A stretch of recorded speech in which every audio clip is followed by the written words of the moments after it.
Chrissy, you got a BYD electric. Yeah. What happened to the Raptor? I'm gonna swap it. You're swapping it for you're going Chinese. Hi there everyone. For today's video, we're going to talk about reality. A lot of you guys were talking about Philippines is the best place to retire, the best place to find a woman to marry, the best place to live. But what's real in the Philippines? I'm here, no makeup, there's no filter. I'm here in my office. It's a little bit messy because I've been working all night. And this is reality, real life. Stay tuned. All the types, the Toyota, the Isuzu, the Nissan, the Mitsubishi. We're here with the tallest Filipino we've ever met. PBA professional basketball player. 6'2". A star from years past. Whoever can guess his age, you are... We owe you $1,000 US. Yeah, you wouldn't believe it. This is life in the Philippines. What do you mean there could be a python in the ceiling? This is real life. There's python. Well, I hope not. We had to call the world's tallest exterminator.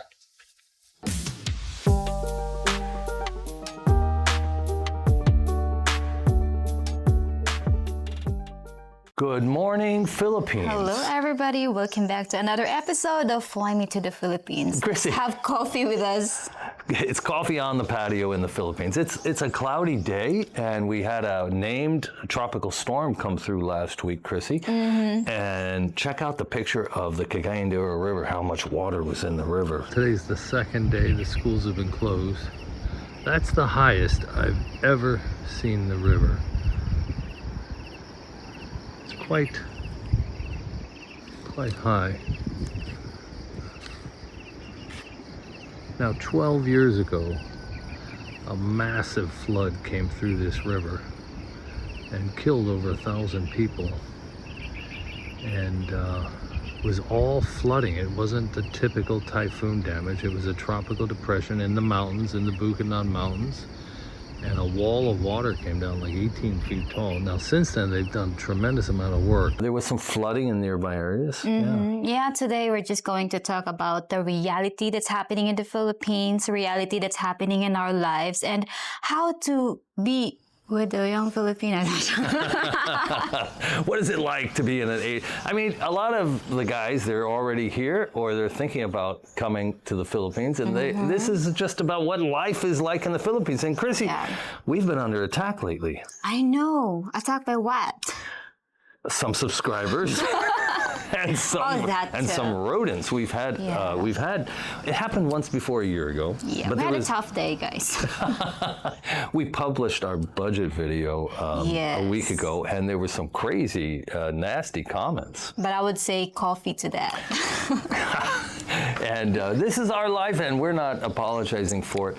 You know, Chrissy, I had 5 days after we launched the video, this guy wrote me and he said, I call BS that Chrissy contributes to the payment of the salaries of her father and the cost of living in the mountain. Yes. He said, I'm a former law enforcement and I'm calling BS. You guys are dishonest. Yeah. Well, he's no longer able to comment on our channel. So good for him.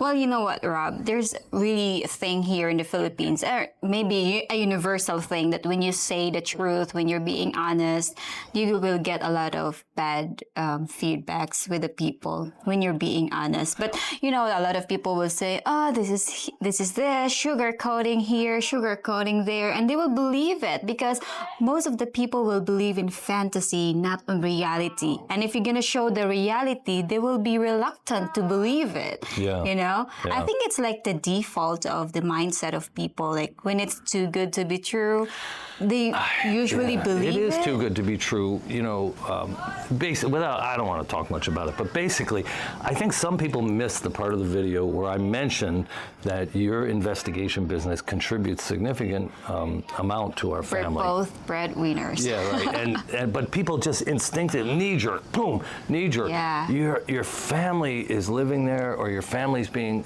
paid for being caretakers. Or I mean, someone's got to build the house in the mountain. Someone has to be a nanny and a driver. And it's the same amount of money we'd pay someone else. Yes, but this is the last thing we're going to talk about. We're not really going to talk about that today. We really want to move on, and we're just going to show you the reality in the Philippines. So what other attack? We are being attacked by friends. No, we're being attacked by the four-legged type. I know, it's a common problem in the Philippines, especially in our location. We're living next to the creek. We have, and where there's a little jungle at the back. Not really back little. Of our house is a total it's a big. We have this like preserve almost, not the canyon, not the river, but in the back there's this jungle, and and we've had monkeys at the pool. You freaked me out the other day. Popsy says those noises in the ceiling might be a python because maybe he hears something scurrying after the mice.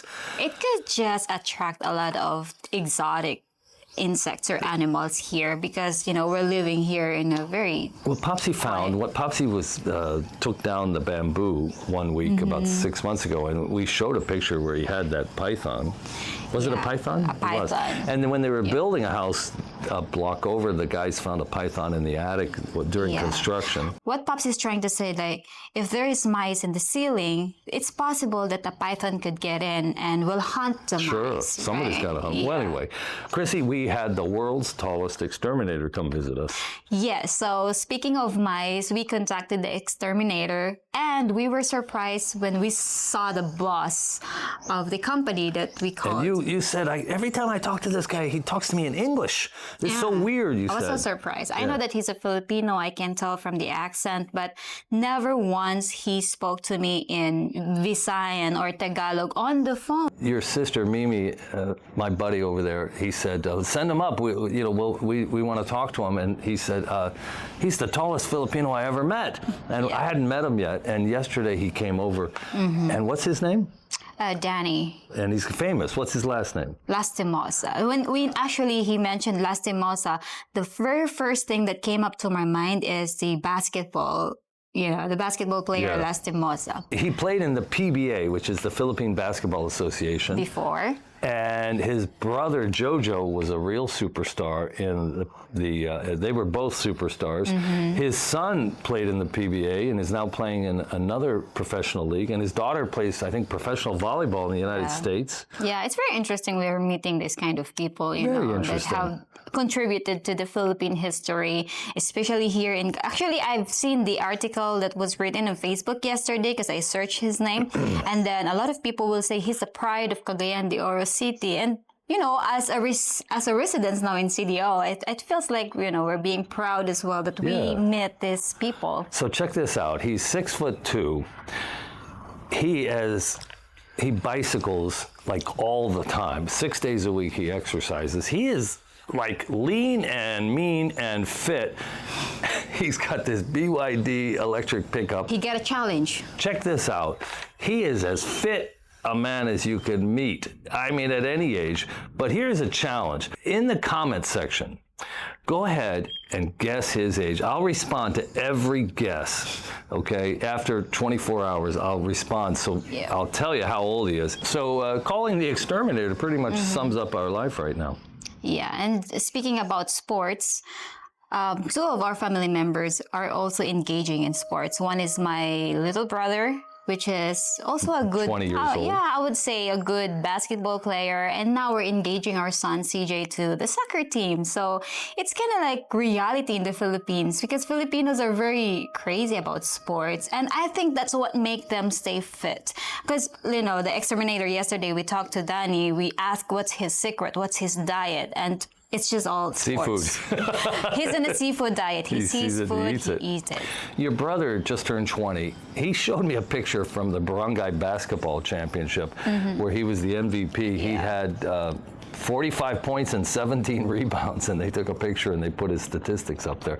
And I wrote a letter to the college basketball coach saying, hey, you should let this guy try out. But this year, I guess after the lockdown. He got in on the tryout last night, the other night. They finally are forming a team. So we might have another basketball. He's about 5'10", 5'11", your brother, I think. I think he's at least 5'10". Our son is almost 7 years old, and he got invited to play on the U9, 9 and under soccer tournament. He's the smallest. He's the absolute smallest player on the whole team. And they actually won the tournament at the ABBA school. And check out right across the river here. Yeah. This is the river right here. You can see Ultra Winds, you can see the convention center, and ABBA school is right there. Right up here, there's a school, the ABBA school, where CJ had some soccer. white- Those white buildings right Yeah. there, yeah. We were right there. We'll show what that looks like. We have a picture there. It looks like a scene from the West. It's beautiful, and the architecture was Western, and it was such a quaint, it reminded me of being back home. Speaking about being back home, You're going home. I will be leaving Chrissy for the first time in almost 3 years. But you're not gonna say when, right? You know, I'm not going to say exactly when. And Chrissy will be busy with family where you're going Yeah. to your hometown. I'm gonna make another video of me going back to my hometown. I will show you where I lived before. I'm gonna show you the life I had before, and on both places, like on the place where I grew up and on the place where I lived my 20s Yeah. and college. We're not going to tell you exactly when we're going to be apart. Chrissy will be back home with family, with your sister. My buddy is coming with me, your sister's boyfriend. We're both actually traveling back to Arizona at the exact same time. I'm going to see a couple of friends in Arizona, a couple of subscribers. Big shout out to a special subscriber who let me use some of his Marriott points. I was like, wow, holy crap. Thank you so much. Thank you so much. And another friend, Clinton, is going to let me borrow his box truck and move. I'm determined to get out of that storage locker. Let me tell you guys, don't leave a storage locker behind if you don't have to. $220 a month. Holy cow, I'm just going to give this stuff away, basically. It's just time. I got divorced like 14 years ago. I've had a storage locker the whole time. We're going to regroup out of the country, and we got a big challenge. We got to get your sister out of the country. She had a job for 8 years, but currently she's not working. She owns a house in our subdivision. She owns a house next to, or a house is being built on land she owns next to us in the mountain. But we got to get her out of the country. I have to sign an affidavit and be responsible because they have this thing called offloading. Yeah, I've heard a lot of people who already experienced travel in Asia, and they said, oh, it's not too difficult, it's not too hard, but there's still possibility that there could be an offloading. But I think under our care, it's going to be. We're married. We have a marriage certificate. We've been to Vietnam together before. Yes. And when I come home, I get a 365-day stamp. It's called a Balik Bayan stamp. And unlike a regular tourist would get 30 days, I get 365 days. I don't have to show a ticket that I'm leaving the country or anything like that. Now, my last one expired, Chrissy. We had to go down to immigration and get a 60-day extension. And that cost 3,800 pesos. And I have to go down and get an exit clearance. If you're here more than 6 months, you must get an exit clearance. It costs about $25, I think. It's a little bit hassle, right? Yeah, it's a hassle. I mean, but I'll be in and out. Last time, the manager had to sign it, and he was in a 1-hour meeting. So we had to sit for an hour while the management of the Bureau of Immigration was meeting. But hopefully I'll time it better this time, and I'll be in and out. And you do that a week before you leave the country. Filipinos have to pay an exit tax, like $20 exit tax. Yeah, $20. Yeah. Well, speaking of a hustle, that's reality in the Philippines. You want to come here in the Philippines, lived, or even just on the vacation, you will face a lot of hassles. It's not just all, this fantasy of enjoying your retirement in a very relaxed environment, noise-free, pollution-free, but there's a lot of hustle. Well, you get, you get Filipinos, you get English language, you get easy tourist visas. There's some other things that aren't so ideal. I mean, the infrastructure is not the best in Asia, and, the healthcare system probably is very inexpensive, but it could be improved. We have a big, exciting trip. We're going to take you along. Chrissy, you've been to Vietnam. Other than that, you've never been out of the country. Yeah, so it's very exciting for me to think about. It's not just island hopping, but it's like country hopping. It's gonna be my first time to be in a place, country to country, flying in and out. So stay tuned. We're gonna share food. Your I think we're journey. gonna turn into a food channel because where we're going, we are going to China, we're going to South Korea, we're going to Singapore, we're going to Phuket, Thailand, and Malaysia. every one of these destinations. The food is gonna be insane. I'm like more excited on trying the food of each country. Yeah, and we'll be sharing the travel costs and accommodation costs. And I'll be back in America before that, and I'm going to share some of the inflationary costs. You wouldn't believe the cost of these hotel rooms, Chrissy. Yeah. Oh my totally. God! It's like what happened it's spring training in Scottsdale. I am going to have to incur such amazing costs for accommodation those nights that I'm at the wedding, and it's just, I don't understand it. We had a friend, he went to go see his Filipina. She put him in a $6 a night hotel. He stayed there. He said it wasn't bad. A little noisy. Yeah. So, Speaking of meeting friends, meeting subscriber, last night we had a dinner in High Ridge with a subscriber. Yeah. And we really enjoy their company, and it's very interesting to like experience different people and like once, twice every week. Yeah, we usually will meet everyone for coffee. If we get to know them, we'll occasionally go out for a meal. Here's some footage from High Ridge. It has the absolute best view. This is probably the best view of CDO from up high. It's even better than ultra winds. And so you can see the CDO River right here. And here's downtown. Right here, straight ahead.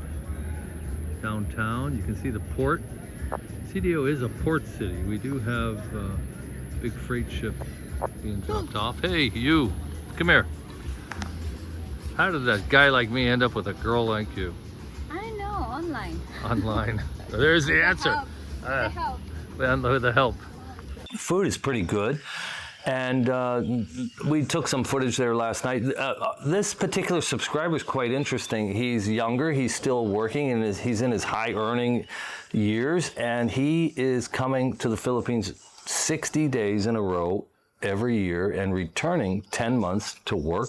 And that's, they just rented a place for a year, and it's an interesting cycle. It's different strokes for different folks. Some people are going to come here permanently, some people are going to K1 back home, but everybody comes because they want to have a recreation, and people want to know, like, do we really have a relationship? I would just say each individual has their own reality, how they see reality in their life. This is how we see a reality, coffee every morning, making videos, working together, see friends, see our mountain property. Yeah. That's a reality. Bonding with kids, bonding with the family. That's our reality. But this reality might not be a good reality to someone else out there who were attacking us last time. Anyways, it's for us. Embracing this reality will make our life very satisfactory and happy. Yeah, our daily life, at 5:30, your father wakes up, turns off the lights, opens the windows, starts the coffee, cleans up, sweeps. At 6 o'clock, his wife gets the kids out of bed, gets them washed, ready for school, does Precious's hair, our 8-year-old. Daily routine. The daily routine. They're off to school. Your father drives. He either drives our bongo truck or his tricycle, and they come back home and they take care of the house and they rest a little bit, and then they're back out. They pick him up, go across the street to the tutoring center. And they sit there and wait for him. They come home and they have 2 hours until they go back to get Precious. And then a half hour before soccer starts. Yes. And they sit. Your father and his wife sit there at the soccer field, and the kids hang out, and CJ practices soccer. Yeah. They come home, make the kids dinner. They get the kids quieted down. Chrissy helps with the homework, and your father's wife helps with the homework, and your brother helps with the homework. And they're in bed at 8 o'clock. And it starts over 5 days a week. Weekends, we have soccer tournaments. Chrissy and I go to the mountain probably every other day, 40 minutes up, 40 minutes back. We just put a CCTV camera up there. Yes. It's the first time we can see what's going on. If, like last night... I feel like being connected to the mountain. Yeah, we can see the view. Like even if we can't go there, we can see the view, we can see the mountain, we can see the dogs. I'm actually missing the dogs all the time. Yeah. So, but with that CCTV, it's just like We just bought them dog food for the first time. It gave us the connection, our mountain retreat and our house here in the city. So I really like it. Yeah. And you know, we're talking about the daily routine. A lot of people will ask us, Rob and Chrissy, what do you do? What do we do? When you're not making videos? We got a lot of routines. And the important thing about it is we're enjoying it and it's giving us purpose. We make video 2 to 3 times a week. Once a month we do a mountain update. Otherwise we do a teaching video, we do a lifestyle video, we might do a travel video, we might do an interview. But what do we do in our time? We are answering subscriber comments constantly. We're Talking to clients. talking to clients all the time. We do have this consulting practice, so we're always talking to clients, and some of them are on like retainer and they call and write all the time. And other times we have appointments and we take an hour with the client. Chrissy does a lot of the, you spend about 20 hours a week doing 4 to 5 investigations a week. Yes, I actually like it. You know, the essence of helping other people for their retirement, for their plans to be here in the Philippines, and for me to like play a part in it. I feel like I just saved them from a misfortune. A trauma. Yeah. I like it when they call up and say, we just moved into a house 20 minutes from Dumaguete. We just got the K1 approved. Successful stories too. We're engaged, you know, because some people have a lot of trouble initially ramping up and being selective and finding somebody online. And then when they're here in the Philippines, they have trouble because the chemistry just overwhelms them, and the physicality of the new relationship kind of blinds their ability to be selective sometimes. Yeah. Have you tried that before going to sleep, you're in a very peaceful mind because, you know, it's quiet, you're about to go to sleep, and then you were thinking what you did today, and then you will feel like, I was very, you know, like the day was very fulfilling. I've had this discussion recently where people wrote in after we did our budget, said, dude, you know, you're 60 something years old, you should be taking life easy. What if you die tomorrow? You know, and I retired at 62, Chrissy. I traveled the world for 6 months a year. I was so bored when I wasn't traveling. I didn't have my best friend in my life. And now that we're together, I never have that feeling. And I just feel like we have this passion project. And people want to know, is it passion? You know, is it not? Is the work the passion? Do we have passion? I think we're sort of fortunate in that we have both. Do you feel like you both have passion and a passion project? Yes. One time I was thinking about what if we did it the other way? Like you let me go to work and I don't know if you will enjoy your retirement being alone at home, or not working at all. Like what we're gonna do in our daily life if we're not working. And then comparing our life right now that we're making videos, we're helping people, we're enjoying our mountain property and all that. It was just like, this one that we've chosen is the perfect for us. It gave us purpose, it gave us happiness and satisfaction. And I don't know how we ended up, you know, when I came to meet Chrissy, we wanted to meet a well-known vlogger, and he said, sure, maybe I'll have to get back to you. And he kind of left us hanging.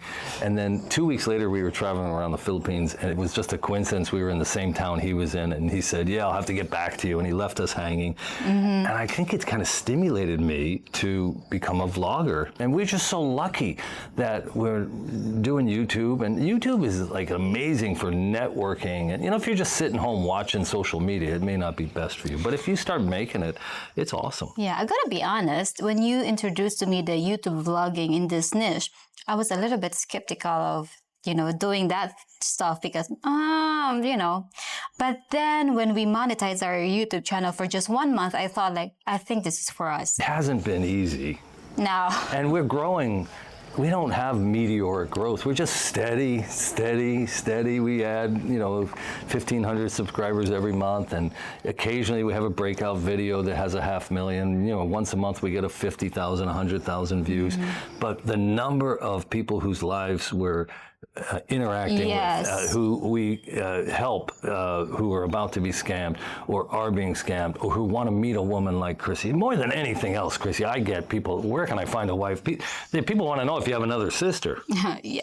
You know what? I think right now in our videos, I don't see, you know, I just don't see the views, the counts of views. What I see is the people reaching us, the people we've helped, the connection we've made because of our YouTube channel. Yeah. That's the advantages that I am seeing with our YouTube channel. And aside from it became our passion, it's kind of like give us like an identity. Yeah. People always ask us, would you do anything different?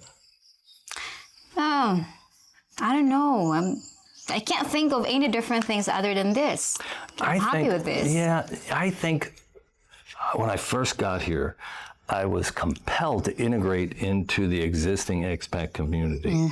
I don't know why. I was just compelled to, and any foreigner, any other expat, there aren't too many expats here in Cagayan de Oro and Mindanao. I was just compelled to try and befriend them. And maybe it was a public relations thing, I don't know, but I think I overextended myself, and we met people who were nice, but we didn't have enough in common to sustain a long-term relationship. And I think if I could do one thing differently, I would chill out a little bit on the expat meetups.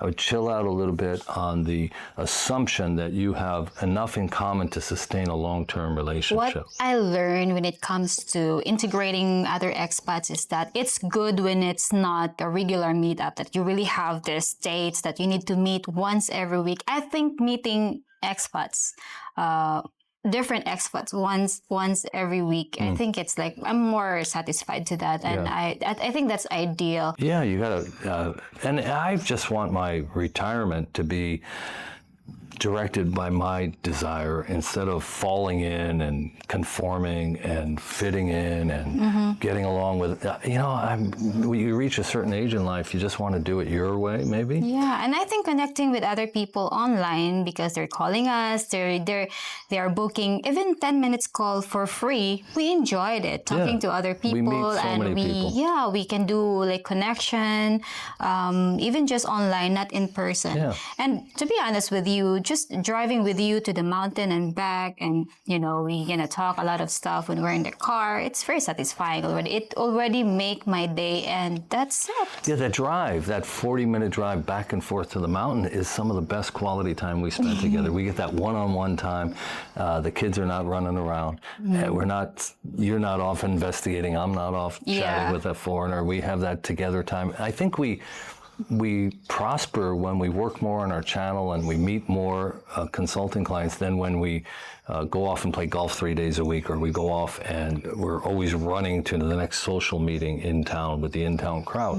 And that's probably the one thing I would have done differently. I would have eased up on that a little bit. I think I've already been asked like 5 times already, like what made me think that we're really matched, and I told them we're both talkative. Well, I definitely am. People, they're always telling me, let her talk. So what else has changed, Chrissy? Like, we've been married a year and a half. What changed after the marriage? We've known there's that endorphin period. We've known each other coming up on 3 years. Yes. And people are always yelling at me because I'm married and I'm investing, $30,000 US dollars in building a house that I own half. By the way, I own half the house. You can title physical property on land owned by your wife. So people are just so worked up about the fact that I'm willing to spend 30,000 US dollars, of which you make half. Yeah. But we've known each other going on 3 years. We're going to be separated now for the second time coming up. We're going to do a lot of international travel. But is life boring? Is it living with an older man? Is it boring? No, not at all. I mean, I think it depends on, I've known a lot of people as well, like the Filipina will go out and drink outside because maybe they felt like the relationship with their husband is not that strong. Maybe they got bored. That's why they decided to like go out with friends and do something else without the husband. But for me, I don't have that feeling that, I want to go out alone. I'm tired with you. I'm bored with you. It's just like, we always, there's a day, there's no consulting, there's no video, but we find things that we're gonna do. We watch movie or we go drive. So I never ever felt that I felt bored with an older man. And the good thing about being with an older man. Hey, who you calling old? One thing about being in an age gap relationship is that the lesson I've learned. There might be an argument, disagreement, though women are very proud of themselves and they don't really accept that I'm wrong, he's right. But internally, I know that he was right, and I learned from it. Well, I find it really interesting. We give so much advice. Yeah. And I study, and I have, several hours a week I'm studying other YouTube channels, psychologists. I was watching Orion Taraban last week, and I'm learning how to be a better partner, how to manage relationships better with women in general, not just Filipinas. Yeah. And changing. I think I'm changing, and I'm adapting some of the advice I give other men to make our relationship more productive and more successful. Yeah. It's kind of interesting because it's like when you teach, you kind of learn the subject better. Yes, I was a teacher before, and I always keep it in mind that once you teach, you apply it also what you're teaching, because it won't work if they don't see it to yourself. Like, she's teaching this, but she doesn't know how to apply this to herself. Yeah. So it's very difficult to be a teacher because you have to teach it to yourself first. You have to internalize it first, before you teach this to the people. I'm always saying, from John Wooden, the UCLA basketball coach, always be at your best when your best is needed. If not you, who? If not now, when? That's a lot of pressure. I'm always telling people that. Yeah. And get off the couch and stop dying and start, wow, it was like an eagle that flew over. And I'm always telling people and giving this advice, and it puts a lot of pressure on me to do it for myself too. Yeah, I know. Like when I'm teaching the man, like, oh, if she's jealous, if she's like this, and I'm like, I'm that person sometimes, I'm like targeting myself. It's very hard, but it's always nice to share what's the good word to them, no matter what, if you applied it to yourself or not, as long as you share it and you learn it from your own teaching. That's right. If you have questions that you want me to ask Chrissy, we're going to do an episode. It's going to be Questions with Chrissy, or Coffee with Chrissy. If you have questions you want Chrissy to answer, go ahead and put them in the comments below. Don't forget, how old do you think our exterminator, the professional basketball player, is? We'll show you this picture one more time. Below. Comment down below. This will blow your mind. Yes, and if you haven't subscribed yet to our channel, just hit the button and, of course, the notification bell. Till next time. Fly smart, fly with confidence, only here from Fly Me to the Philippines. Life in... Sorry. Take two. Life in the Philippines.